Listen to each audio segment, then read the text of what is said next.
یو کلی وي په هغه کې یوه چوډیل وي.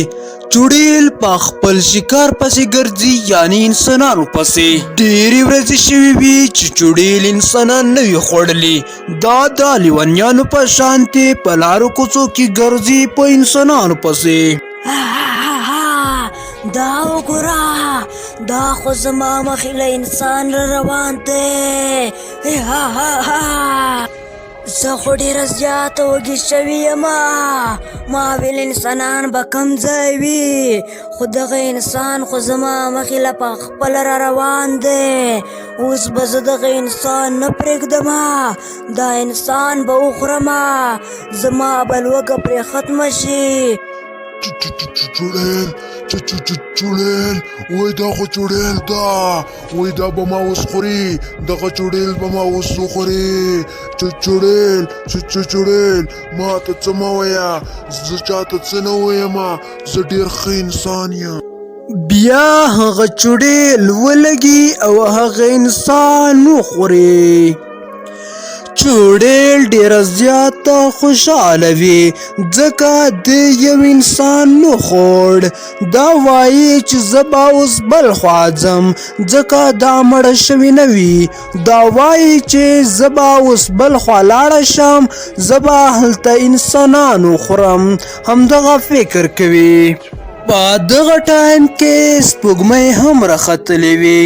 تر کمې پورې چې دغه سپوږمۍ راختلې وي، په دې چوډیل کې ډېره غټه ساه وي. دا چوډیل له ځان سره لګیا وي چې د سپوږمۍ ورکېدو پورې به زه انسانان خورم. هسې نه چې سپوږمۍ ورکه شي، بیا خو زه څوک نشم خوړلی. چوډیل په دغه وخت کې یو بل انسان رانیولی وي او په مرۍ یې چک ورله لګولی وي.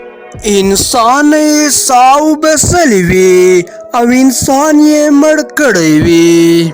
چوډیل ډېره زیاته خوشحاله وي، له ځان سره خبرې کوي او وایي چې د انسانانو غوښې خو ډېرې زیاتې خوږې دي.